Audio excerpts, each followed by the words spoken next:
Christmas Carol by Charles Dickens. Stave 3, the second of the three spirits. Awaking in the middle of a prodigiously tough snore, and sitting up in bed to get his thoughts together, Scrooge had no occasion to be told that the bell was again upon the stroke of 1. He felt that he was restored to consciousness in the right nick of time for the especial purpose of holding a conference with the second messenger dispatched to him through Jacob Marley's intervention. But finding that he turned uncomfortably cold when he began to wonder which of his curtains this new spectre would draw back, he put them every one aside with his own hands, and lying down again, established a sharp lookout all round the bed. For he wished to challenge the spirit on the moment of its appearance, and did not wish to be taken by surprise and made nervous. Gentlemen of the free and easy sort, who plume themselves on being acquainted with a move or two, and being usually equal to the time of day, express the wide range of their capacity for adventure by observing that they are good for anything from pitch and toss to manslaughter, between which opposite extremes, no doubt, there lies a tolerably wide and comprehensive range of subjects. Without venturing for Scrooge quite as heartily as this, I don't mind calling on you to believe that he was ready for a good broad field of strange appearances, and that nothing between a baby and a rhinoceros would have astonished him very much. Now, being prepared for almost anything, he was not by any means prepared for nothing, and consequently, when the bell struck 1 and no shape appeared, he was taken with a violent fit of trembling. 5 minutes, 10 minutes, a quarter of an hour went by, yet nothing came. All this time he lay upon his bed, the very core and center of a blaze of ruddy light which streamed upon it when the clock proclaimed the hour, and which, being only light, was more alarming than a dozen ghosts, as he was powerless to make out what it meant or would be at, and was sometimes apprehensive that he might be at that very moment an interesting case of spontaneous combustion, without having the consolation of knowing it. At last, however, he began to think, as you or I would have thought at first, for it is always the person not in the predicament who knows what ought to have been done in it, and would unquestionably have done it too. At last, I say, he began to think that the source and secret of this ghostly light might be in the adjoining room, from whence, a further tracing it, it seemed to shine. This idea taking full possession of his mind, he got up softly and shuffled in his slippers to the door. The moment Scrooge's hand was on the lock, a strange voice called him by his name and bade him enter. He obeyed. It was his own room. There was no doubt about that. But it had undergone a surprising transformation.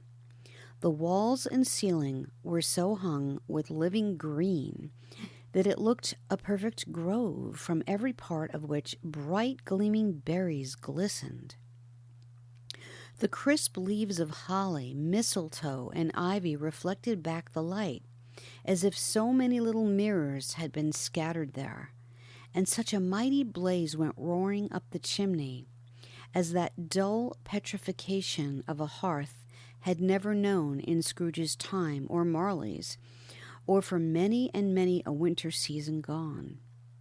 Heaped up on the floor to form a kind of throne were turkeys, geese, game, poultry, brawn, great joints of meat, sucking pigs, long wreaths of sausages, mince pies, plum puddings, barrels of oysters, red-hot chestnuts, cherry-cheeked apples, juicy oranges, luscious pears, immense 12th cakes, and seething bowls of punch that made the chamber dim with their delicious steam. In easy state upon this couch there sat a jolly giant, glorious to see, who bore a glowing torch in shape not unlike Plenty's horn, and held it up, high up, to shed its light on Scrooge as he came peeping round the door. "Come in," exclaimed the ghost. "Come in, and know me better, man." Scrooge entered timidly and hung his head before his spirit. He was not the dogged Scrooge he had been, and though the spirit's eyes were clear and kind, he did not like to meet them. "I am the ghost of Christmas Present," said the spirit. "Look upon me." Scrooge reverently did so. It was clothed in one simple green robe or mantle, bordered with white fur. This garment hung so loosely on the figure that its capacious breast was bare, as if disdaining to be warded or concealed by an artifice. Its feet, observable beneath the ample folds of the garment, were also bare, and on its head it wore no other covering than a holly wreath, set here and there with shining icicles. Its dark brown curls were long and free as its genial face, its sparkling eye, its open hand, its cheery voice, its unconstrained demeanor, and its joyful air. Girded round its middle was an antique scabbard, but no sword was in it, and the ancient sheath was eaten up with rust. "You have never seen the like of me before," exclaimed the spirit. "Never," Scrooge made answer to it. "Have never walked forth with the younger members of my family," meaning, for I am very young, "my elder brothers born in these later years?" pursued the phantom. "I don't think I have," said Scrooge. "I am afraid I have not. Have you had many brothers, spirit?" "More than 1,800, said the ghost. "A tremendous family to provide for," muttered Scrooge. The ghost of Christmas Present rose. "Spirit," said Scrooge submissively, "conduct me where you will. I went forth last night on compulsion, and I learnt a lesson which is working now. Tonight, if you have aught to teach me, let me profit by it." "Touch my robe." Scrooge did as he was told and held it fast. Holly, mistletoe, red berries, ivy, turkeys, geese, game, poultry, brawn, meat, pigs, sausages, oysters, pies, puddings, fruit, and punch all vanished instantly. So did the room, the fire, the ruddy glow, the hour of night, and they stood in the city streets on Christmas morning, where, for the weather was severe, the people made a rough but brisk and not unpleasant kind of music, in scraping the snow from the pavement in front of their dwellings and from the tops of their houses, whence it was mad delight to the boys to see it come plumping down into the road below and splitting into artificial little snowstorms. The house fronts looked black enough, and the windows blacker, contrasting with the smooth white sheet of snow upon the roofs, and with the dirtiest snow on the ground, which last deposit had been plowed up in deep furrows by the heavy wheels of carts and wagons, furrows that crossed and recrossed each other hundreds of times, where the great streets branched off, and made intricate channels hard to trace in the thick yellow mud and icy water.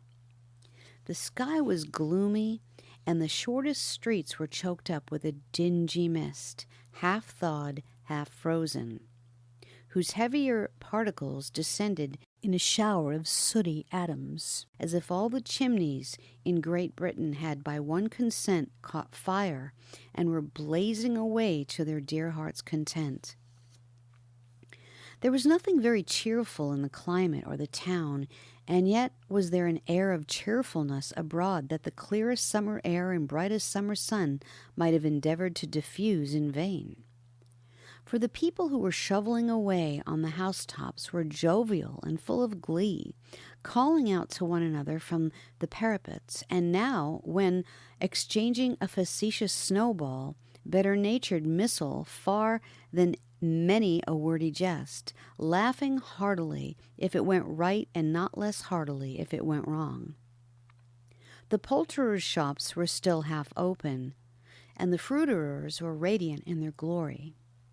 There were great round pot-bellied baskets of chestnuts, shaped like the waistcoats of jolly old gentlemen, lolling at the doors and tumbling out into the street in their apoplectic opulence.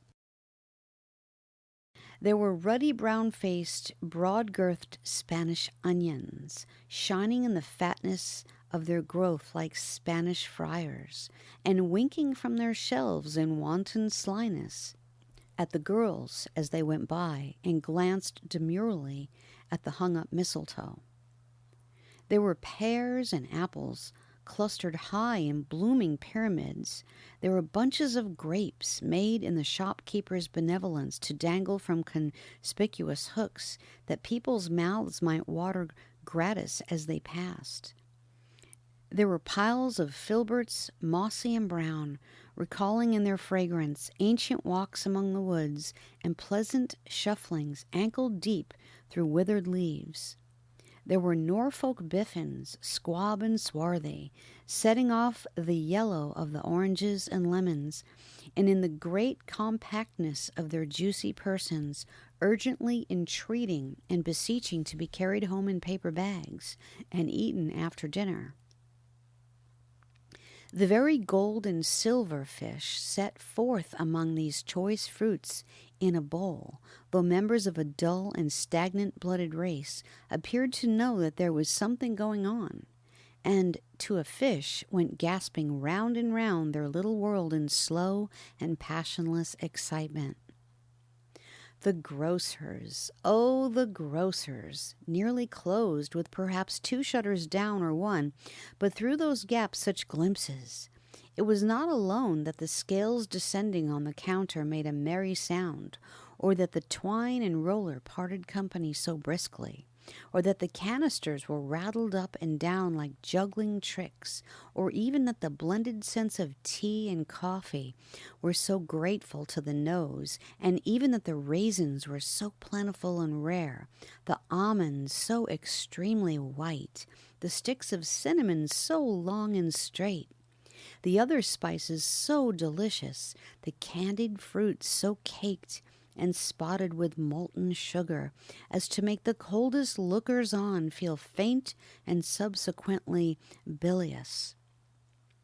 Nor was it that the figs were moist and pulpy, or that the French plums blushed in modest tartness from their highly decorated boxes, or that everything was good to eat and in its Christmas dress. But the customers were all so hurried and so eager in the hopeful promise of the day that they tumbled up against each other at the door, crashing their wicker baskets wildly, and left their purchases upon the counter, and came running back to fetch them, and committed hundreds of the like mistakes in the best humor possible, while the grocer and his people were so frank and fresh that the polished hearts with which they fastened their aprons behind might have been their own, worn outside for general inspection, and for Christmas daws to peck at if they chose. But soon the steeples called good people all to church and chapel, and away they came, flocking through the streets in their best clothes, and with their gayest faces, and at the same time there emerged from scores of by-streets, lanes, and nameless turnings innumerable people carrying their dinners to the bakers' shops. The sight of these poor revellers appeared to interest the spirit very much, for he stood with Scrooge beside him in a baker's doorway, and taking off the covers as their bearers passed, sprinkled incense on their dinners from his torch. And it was a very uncommon kind of torch, for once or twice, when there were angry words between some dinner carriers who had jostled each other, he shed a few drops of water on them from it, and their good humor was restored directly. For they said it was a shame to quarrel upon Christmas Day, and so it was. God love it, so it was. In time the bells ceased, and the bakers were shut up, and yet there was a genial shadowing forth of all these dinners and the progress of their cooking in the thawed blotch of wet above each baker's oven, where the pavement smoked as if stones were cooking too. "Is there a peculiar flavor in what you sprinkle from your torch?" asked Scrooge. "There is, my own." "Would it apply to any kind of dinner on this day?" asked Scrooge. "To any kindly given, to a poor one most." "Why to a poor one most?" asked Scrooge. "Because it needs it most."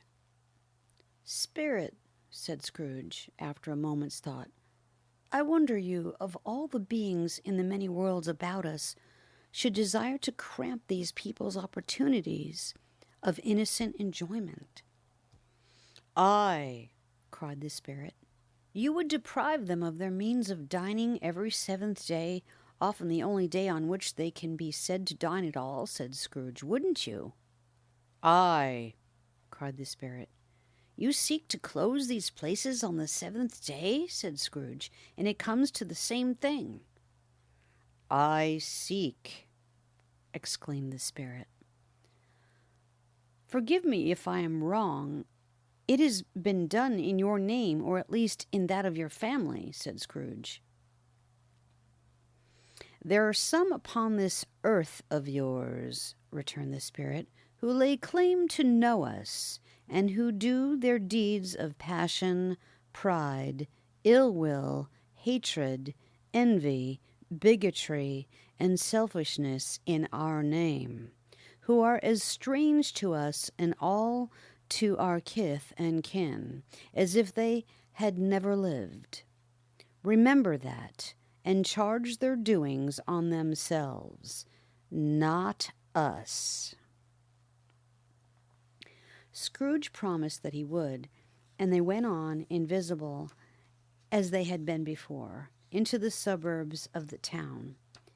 It was a remarkable quality of the ghost, which Scrooge had observed at the baker's, that notwithstanding his gigantic size, he could accommodate himself to any place with ease, and that he stood beneath a low roof quite as gracefully and like a supernatural creature as it was possible he could have done in any lofty hall. And perhaps it was the pleasure the good spirit had in showing off this power of his, or else it was his own kind, generous, hearty nature, and his sympathy with all poor men, that led him straight to Scrooge's clerks. For there he went, and took Scrooge with him, holding to his robe, and on the threshold of the door the spirit smiled, and stopped to bless Bob Cratchit's dwelling with the sprinkling of his torch.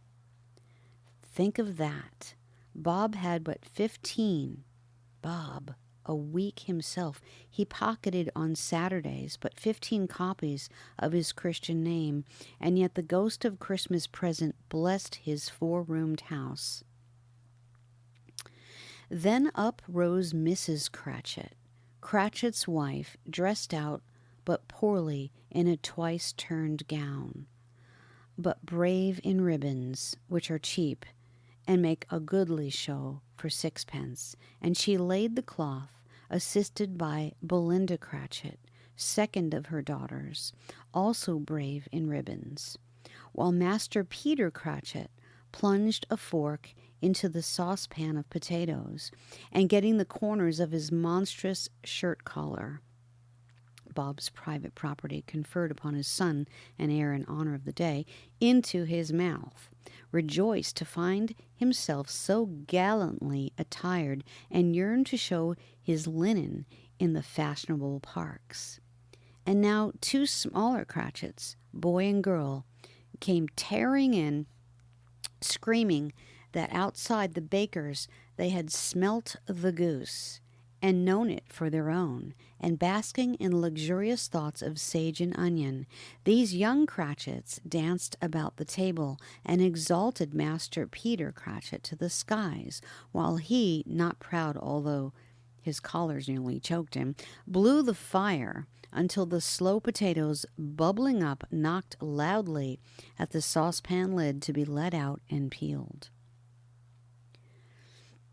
"What has ever got your precious father, then?" said Mrs. Cratchit, "and your brother, Tiny Tim, and Martha warn't as late last Christmas by half an hour?" "Here's Martha, mother," said a girl, appearing as she spoke. "Here's Martha, mother," cried the two young Cratchits. "Hurrah! There's such a goose, Martha!" "Why, bless your heart alive, my dear, how late you are!" said Mrs. Cratchit, kissing her a dozen times and taking off her shawl and bonnet for her with officious zeal. "We'd a deal of work to finish up last night," replied the girl, "and had to clear away this morning, mother." "Well, never mind, so long as you are come," said Mrs. Cratchit. "Sit ye down before the fire, my dear, and have a warm, Lord bless ye." "No, no, there's father coming," cried the two young Cratchits, who were everywhere at once. "Hide, Martha, hide." So Martha hid herself, and in came little Bob, the father, with at least 3 feet of comforter, exclusive of the fringe, hanging down before him, and his threadbare clothes darned up and brushed to look seasonable, and Tiny Tim upon his shoulder. Alas, for Tiny Tim, he bore a little crutch, and had his limbs supported by an iron frame. "Why, where's our Martha?" cried Bob Cratchit, looking around. "Not coming," said Mrs. Cratchit. "Not coming?"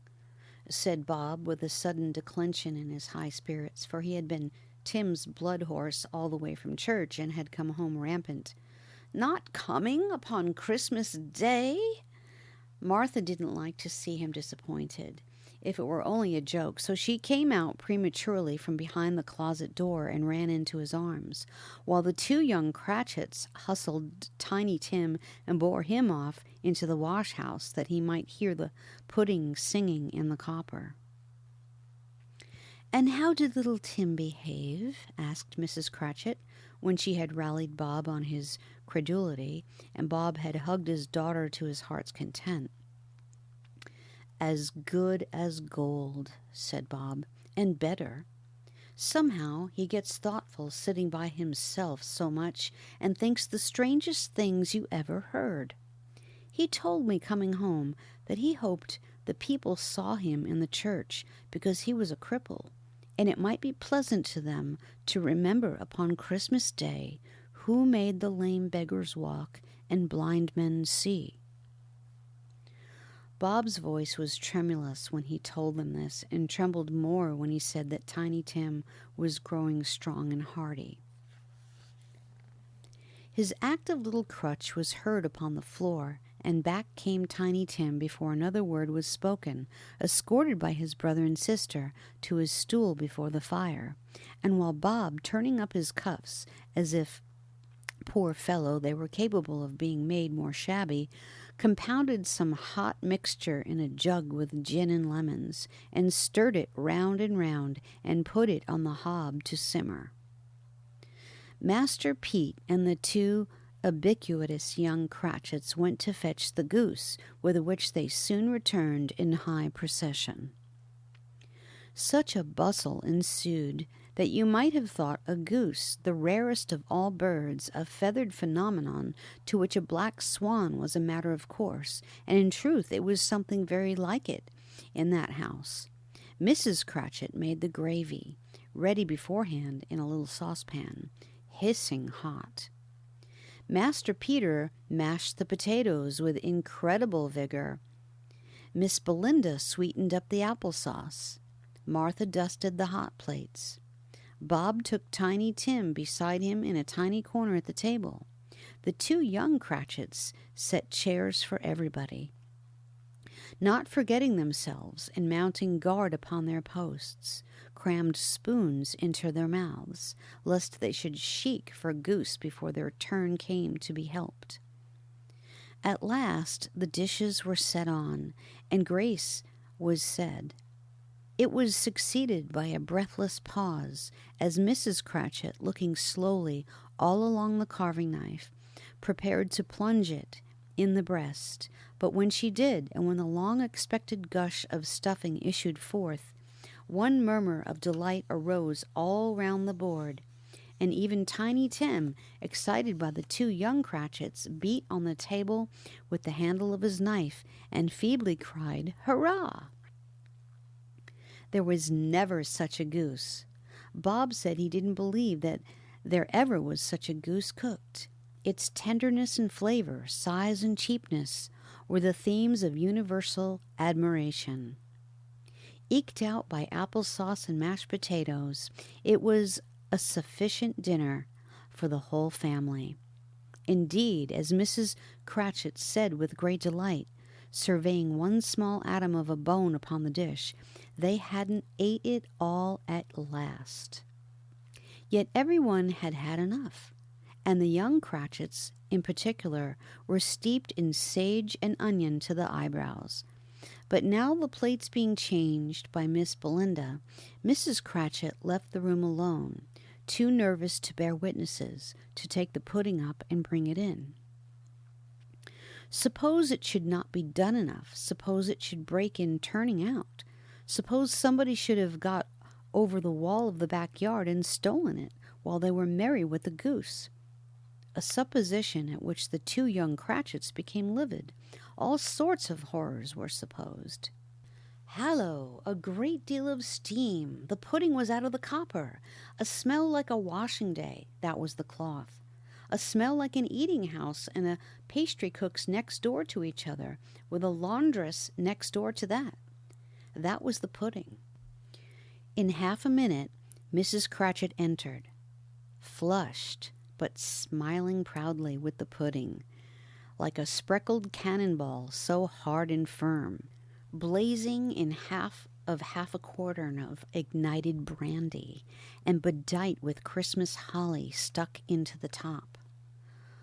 "Oh, what a wonderful pudding," Bob Cratchit said, and calmly, too, that he regarded it as the greatest success achieved by Mrs. Cratchit since their marriage. Mrs. Cratchit said that now the weight was off her mind, she would confess she had had her doubts about the quantity of flour. Everybody had something to say about it, but nobody said or thought it was at all a small pudding for a large family. It would have been a flat heresy to do so. Any Cratchit would have blushed to hint at such a thing. At last the dinner was all done, the cloth was cleared, the hearth swept, and the fire made up. The compound in the jug being tasted and considered perfect, apples and oranges were put upon the table, and a shovelful of chestnuts on the fire. Then all the Cratchit family drew round the hearth in what Bob Cratchit called a circle, meaning half a one, and at Bob Cratchit's elbow stood the family display of glass, 2 tumblers and a custard cup without a handle. These held the hot stuff from the jug, however, as well as golden goblets would have done, and Bob served it out with beaming looks, while the chestnuts on the fire sputtered and cracked noisily. Then Bob proposed, "A Merry Christmas to us all, my dears.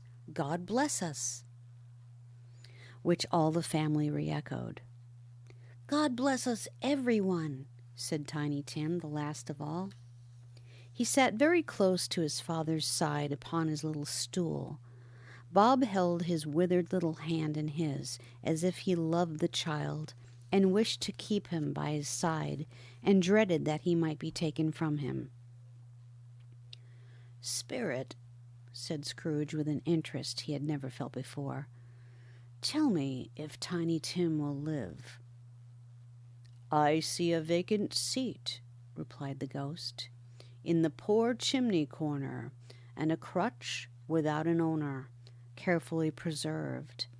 If these shadows remain unaltered by the future, the child will die." "No, no," said Scrooge. "Oh, no, kind spirit. Say he will be spared." "If these shadows remain unaltered by the future, none other of my race," returned the ghost, "will find him here. What then? If he be like to die, he had better do it, and decrease the surplus population." Scrooge hung his head to hear his own words quoted by the spirit, and was overcome with penitence and grief. "Man," said the ghost, "if man you be in heart, not adamant, forbear that wicked cant until you have discovered what the surplus is, and where it is. Will you decide what men shall live, what men shall die? It may be that in the sight of heaven you are more worthless and less fit to live than millions like this poor man's child. O God, to hear the insect on the leaf pronouncing on the too much life among his hungry brothers in the dust." Scrooge bent before the ghost's rebuke, and trembling cast his eyes upon the ground, but he raised them speedily on hearing his own name. "Mr. Scrooge," said Bob. "I'll give you Mr. Scrooge, the founder of the feast." "The founder of the feast, indeed!" cried Mrs. Cratchit, reddening. "I wish I had him here. I'd give him a piece of my mind to feast upon, and I hope he'd have a good appetite for it." "My dear," said Bob, "the children! Christmas Day!" "It should be Christmas Day, I am sure," said she, "on which one drinks the health of such an odious, stingy, hard, unfeeling man as Mr. Scrooge. You know he is, Robert. Nobody knows it better than you do, poor fellow." "My dear," was Bob's mild answer, "Christmas Day." "I'll drink his health for your sake, and the day's," said Mrs. Cratchit, "not for his. Long life to him, a Merry Christmas and a Happy New Year. He'll be very merry and very happy, I have no doubt." The children drank the toast after her. It was the first of their proceedings which had no heartiness. Tiny Tim drank it last of all, but he didn't care 2 pence for it. Scrooge was the ogre of the family. The mention of his name cast a dark shadow on the party, which was not dispelled for full 5 minutes. After it had passed away, they were 10 times merrier than before, from the mere relief of Scrooge, the baleful, being done with. Bob Cratchit told them how he had a situation in his eye for Master Peter, which would bring in, if obtained, full 5 and 6 pence weekly. The 2 young Cratchits laughed tremendously at the idea of Peter's being a man of business, and Peter himself looked thoughtfully at the fire from between his collars, as if he were deliberating what particular investments he should favor when he came into the receipt of that bewildering income. Martha, who was a poor apprentice at a milliner's, then told them what kind of work she had to do, and how many hours she worked at a stretch, and how she meant to lie abed tomorrow morning for a good rest, tomorrow being a holiday she passed at home. Also how she had seen a countess and a lord some days before, and how the lord was much about as tall as Peter, at which Peter pulled up his collar so high that you couldn't have seen his head if you had been there. All this time the chestnuts and the jug went round and by they had a song about a lost child traveling in the snow, from Tiny Tim, who had a plaintive little voice and sang it very well indeed. There was nothing of high mark in this.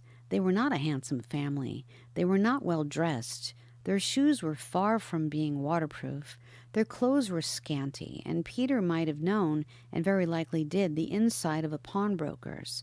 But they were happy, grateful, pleased with one another, and contented with the time.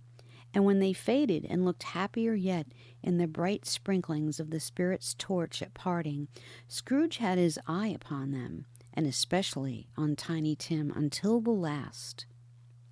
By this time it was getting dark and snowing pretty heavily, and as Scrooge and the Spirit went along the streets, the brightness of the roaring fires in kitchens, parlors, and all sorts of rooms was wonderful.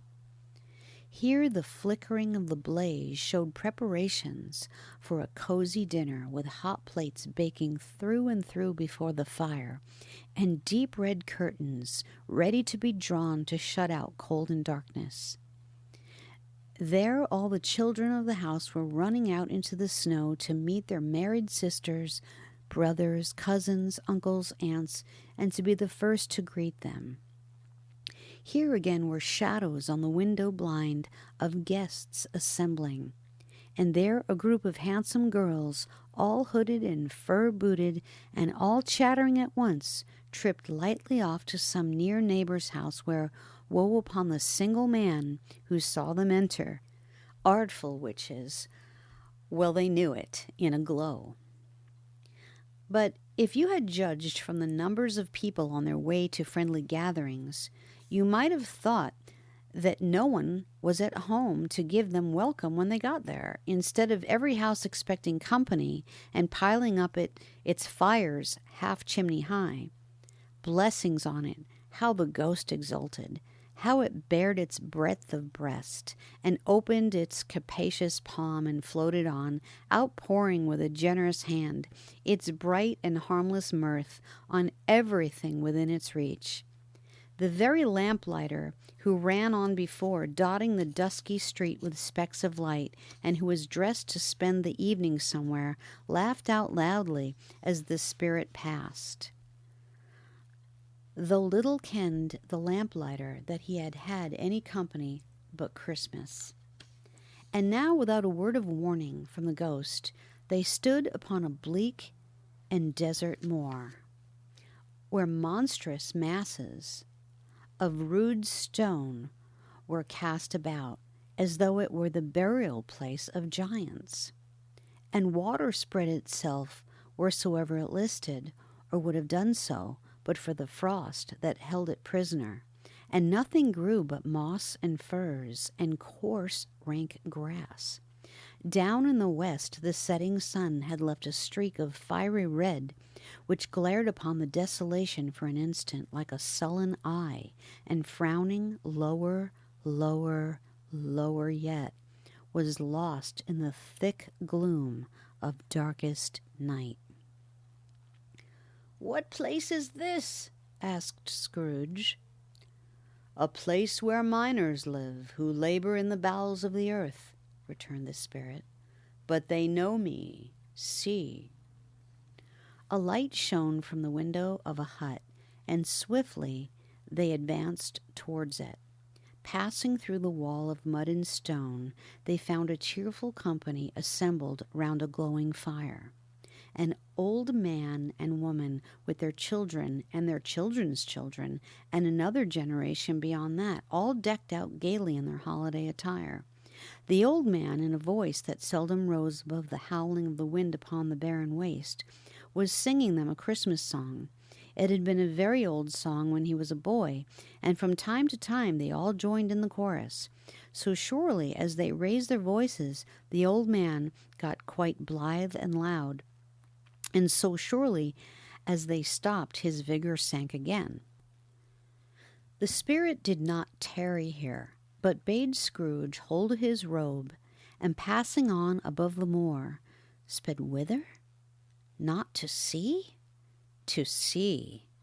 To Scrooge's horror, looking back, he saw the last of the land, a frightful range of rocks behind them, and his ears were deafened by the thundering of water as it rolled and roared and raged among the dreadful caverns it had worn and fiercely tried to undermine the earth.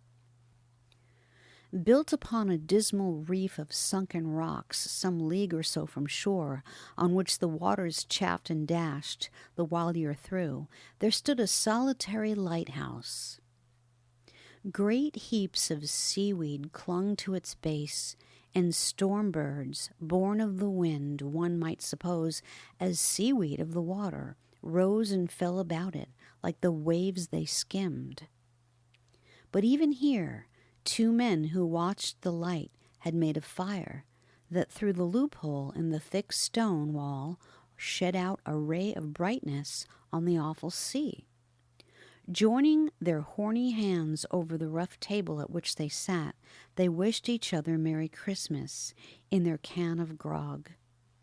And one of them, the elder two, with his face all damaged and scarred with hard weather, as the figurehead of an old ship might be, struck up a sturdy song that was like a gale in itself. Again the ghost sped on above the black and heaving sea, on, until, being far away as he told Scrooge from any shore, they lighted on a ship. They stood beside the helmsman at the wheel, the lookout in the bow, the officers who had the watch, dark ghostly figures in their several stations.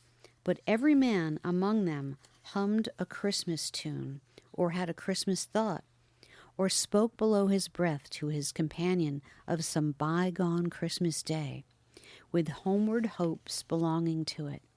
And every man on board, waking or sleeping, good or bad, had had a kinder word for another on that day than any day in the year, and had shared to some extent in its festivities, and had remembered those he cared for at distance, and had known that they delighted to remember him. It was a great surprise to Scrooge, while listening to the moaning of the wind, and thinking what a solemn thing it was to move on through the lonely darkness over an unknown abyss, whose depths were secrets as profound as death. It was a great surprise to Scrooge, while thus engaged, to hear a hearty laugh.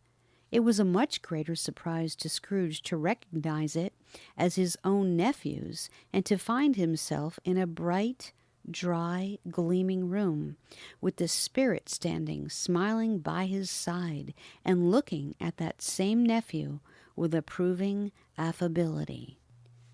"Ha, ha!" laughed Scrooge's nephew. "Ha, ha, ha! If you should happen by any unlikely chance to know a man more blessed in a laugh than Scrooge's nephew, all I can say is, I should like to know him, too. Introduce him to me, and I'll cultivate his acquaintance." It is a fair, even-handed, noble adjustment of things that while there is infection in disease and sorrow, there is nothing in the world so irresistibly contagious as laughter and good humor. When Scrooge's nephew laughed in this way, holding his sides, rolling his head, and twisting his face into the most extravagant contortions, Scrooge's niece, by marriage, laughed as heartily as he, and their assembled friends, being not a bit behindhand, roared out lustily. "Ha, ha, ha, ha! He said that Christmas was a humbug, as I live!" cried Scrooge's nephew, "and he believed it, too." "More shame for him, Fred," said Scrooge's niece indignantly. "Bless those women, they never do anything by halves. They are always in earnest." She was very pretty, exceedingly pretty, with a dimpled, surprised-looking capital face, a ripe little mouth that seemed to be kissed, as no doubt it was, all kinds of good little dots about her chin that melted into one another when she laughed, and the sunniest pair of eyes you ever saw in any little creature's head, although she was what you would have called provoking, you know, but satisfactory, too. Oh, perfectly satisfactory. "He's a comical old fellow," said Scrooge's nephew. "That's the truth, and not so pleasant as he might be. However, his offenses carry their own punishment, and I have nothing to say against him." "I'm sure he is very rich, Fred," hinted Scrooge's niece. "At least you always tell me so." "What of that, my dear?" said Scrooge's nephew. "His wealth is of no use to him. He don't do any good with it. He don't make himself comfortable with it. He hasn't the satisfaction of thinking that he is ever going to benefit us with it. I have no patience with him, observed Scrooge's niece. Scrooge's niece's sisters and all the other ladies expressed the same opinion. Oh, I have, said Scrooge's nephew. I am sorry for him. I couldn't be angry with him if I tried. Who suffers by his ill whims? Himself, always. Here he takes it into his head to dislike us, and he won't come and dine with us. What's the consequence? He don't lose much of a dinner. Indeed, I think he loses a very good dinner, interrupted Scrooge's niece. Everybody else said the same, and they must be allowed to have been competent judges because they had just had dinner, and with the dessert upon the table were clustered round the fire by lamplight. Well, I'm very glad to hear it, said Scrooge's nephew, because I haven't great faith in these young housekeepers. What do you say, Topper? Topper had clearly got his eye upon one of Scrooge's niece's sisters, for he answered that a bachelor was a wretched outcast who had no right to express an opinion on the subject. Whereat Scrooge's niece's sister, the plump one with the lace tucker, not the one with the roses, blushed. Do go on, Fred, said Scrooge's niece, clapping her hands. He never finishes what he begins to say. He is such a ridiculous fellow. Scrooge's nephew revelled in another laugh, and as it was impossible to keep the infection off, though the plump sister tried hard to do it with aromatic vinegar, his example was unanimously followed. I was only going to say, said Scrooge's nephew, that the consequence of his taking a dislike to us and not making merry with us is, as I think, that he loses some pleasant moments which could do him no harm. I am sure he loses pleasanter companions than he can find in his own thoughts, either in his mouldy old office or his dusty chambers. I mean to give him the same chance every year, whether he likes it or not, for I pity him.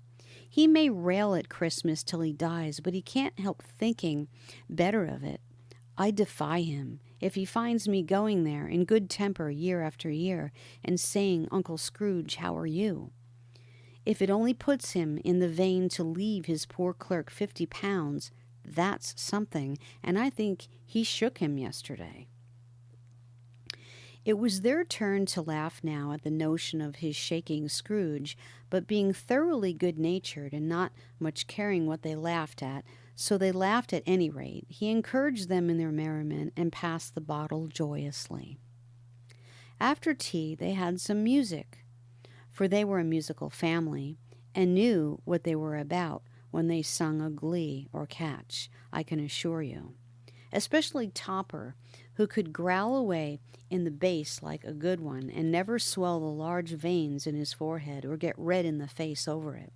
Scrooge's niece played well upon the harp, and played among other tunes a simple little air, a mere nothing you might learn to whistle it in 2 minutes, which had been familiar to the child who fetched Scrooge from the boarding school, as he had been reminded by the ghost of Christmas past.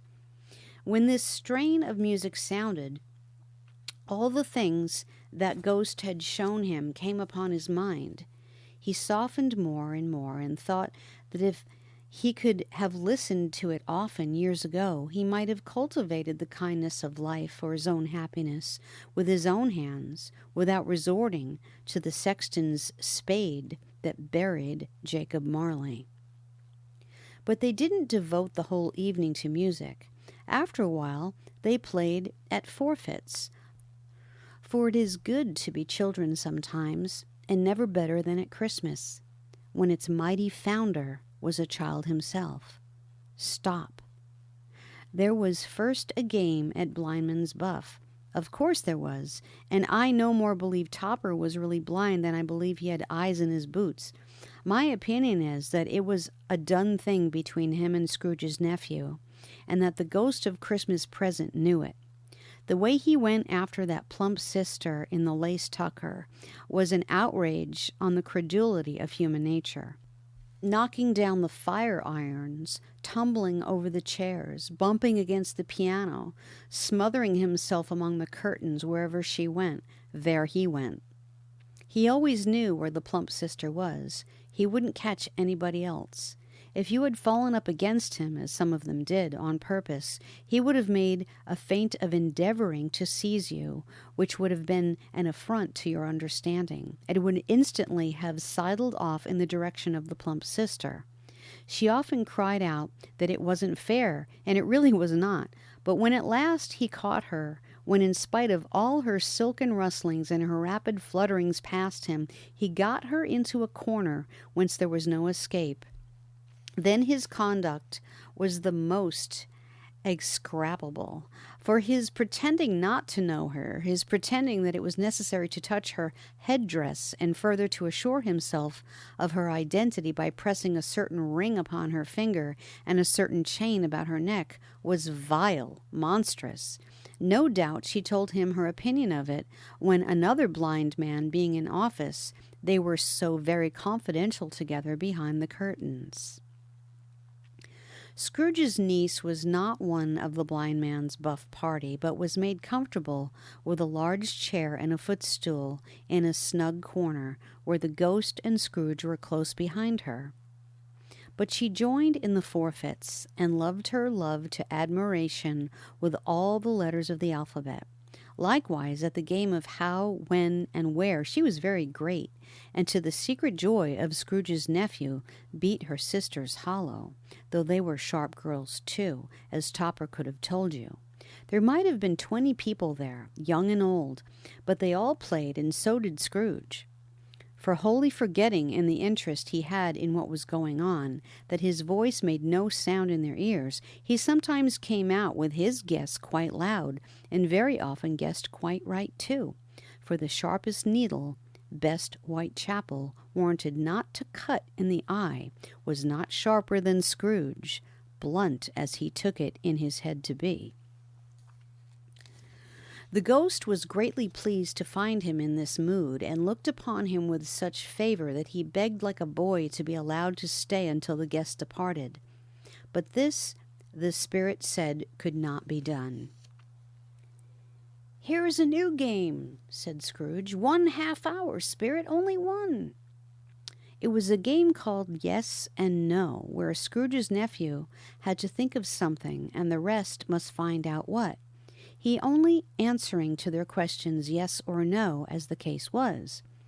The brisk fire of questioning to which he was exposed elicited from him that he was thinking of an animal, a live animal, rather a disagreeable animal, a savage animal, an animal that growled and grunted sometimes, and talked sometimes, and lived in London, and walked about the streets, and wasn't made a show of, and wasn't led by anybody, and didn't live in a menagerie, and was never killed in a market, and was not a horse, or an ass, or a cow, or a bull, or a tiger, or a dog, or a pig, or a cat, or a bear. At every fresh question that was put to him, this nephew burst into a fresh roar of laughter, and was so inexpressibly tickled that he was obliged to get up off the sofa and stamp. At last, the plump sister, falling into a similar state, cried out, "I have found it! I know what it is, Fred! I know what it is!" "What is it?" cried Fred. "It's your Uncle Scrooge!" Which it certainly was. Admiration was the universal sentiment, though some objected that the reply to, "Is it a bear?" ought to have been yes, inasmuch as an answer in the negative was sufficient to have diverted their thoughts from Mr. Scrooge, supposing they had ever had any tendency that way. "He has given us plenty of merriment, I am sure," said Fred, "and it would be ungrateful not to drink his health. Here is a glass of mulled wine ready to our hand at the moment, and I say, Uncle Scrooge." "Well, Uncle Scrooge," they cried. "A Merry Christmas and a Happy New Year to the old man, whatever he is," said Scrooge's nephew. "He wouldn't take it from me, but may he have it, nevertheless, Uncle Scrooge." Uncle Scrooge had imperceptibly become so gay and light of heart that he would have pledged the unconscious company in return and thanked them in an inaudible speech if the ghost had given him time. But the whole scene passed off in the breath of the last words spoken by his nephew, and he and the spirit were again upon their travels. Much they saw, and far they went, and many homes they visited, but always with a happy end. The spirit stood beside sick beds, and they were cheerful on foreign lands, and they were close at home by struggling men, and they were patient in their greater hope by poverty, and it was rich. In almshouse, hospital, and jail, in misery's every refuge, where vain man in his little brief authority had not made fast the door and barred the spirit out, he left his blessing and taught Scrooge his precepts. It was a long night, if it were only a night, but Scrooge had his doubts of this because the Christmas holidays appeared to be condensed into the space of time they passed together. It was strange, too, that while Scrooge remained unaltered in his outward form, the ghost grew older, clearly older. Scrooge had observed this change, but never spoke of it until they left a children's 12th night party, when looking at the spirit as they stood together in an open place, he noticed that its hair was gray. "Are spirits' lives so short?" asked Scrooge. "My life upon this globe is very brief," replied the ghost. "It ends tonight." "Tonight!" cried Scrooge. "Tonight at midnight. Hark! The time is drawing near."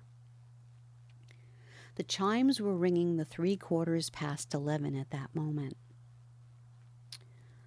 "Forgive me if I am not justified in what I ask," said Scrooge, looking intently at the spirit's robe, "but I see something strange and not belonging to yourself protruding from your skirts. Is it a foot or a claw?" "It might be a claw, for the flesh there is upon it," was the spirit's sorrowful reply. "Look here." From the foldings of its robe it brought 2 children, wretched, abject, frightful, hideous, miserable. They knelt down at its feet and clung upon the outside of its garment. "O man, look here, look down here," exclaimed the ghost.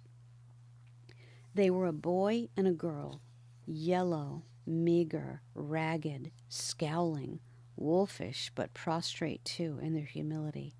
Where graceful youth should have filled their features out and touched them with its freshest tints, a stale and shriveled hand, like that of age, had pinched and twisted them and pulled them into shreds. Where angels might have sat enthroned, devils lurked and glared out menacing.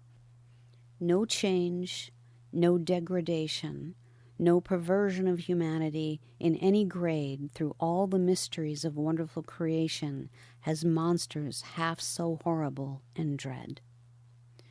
Scrooge started back appalled. Having them shown to him in this way, he tried to say they were fine children, but the words choked themselves rather than be parties to a lie of such enormous magnitude. "Spirit, are they yours?" Scrooge could say no more. "They are man's," said the spirit, looking down upon them, "and they cling to me, appealing from their fathers. This boy is ignorance, this girl is want.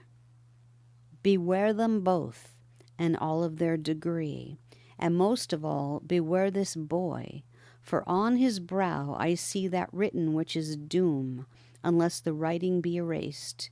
Deny it," cried the spirit, stretching out his hand towards the city. "Slander those who tell it ye. Admit it for your facetious purposes, and make it worse, and bide the end. Have they no refuge or resource? Cried Scrooge. Are there no prisons? Said the spirit, turning on him for the last time with his own words. Are there no workhouses? The bell struck 12. Scrooge looked about him for the ghost, and saw it not. As the last stroke ceased to vibrate, he remembered the prediction of old Jacob Marley, and lifting up his eyes, beheld a solemn phantom, draped and hooded, coming like a mist along the ground towards him. This is the conclusion of Stave 3, the second of the three spirits, from A Christmas Carol by Charles Dickens. This writing has been read by Laura Casale in the year 2019.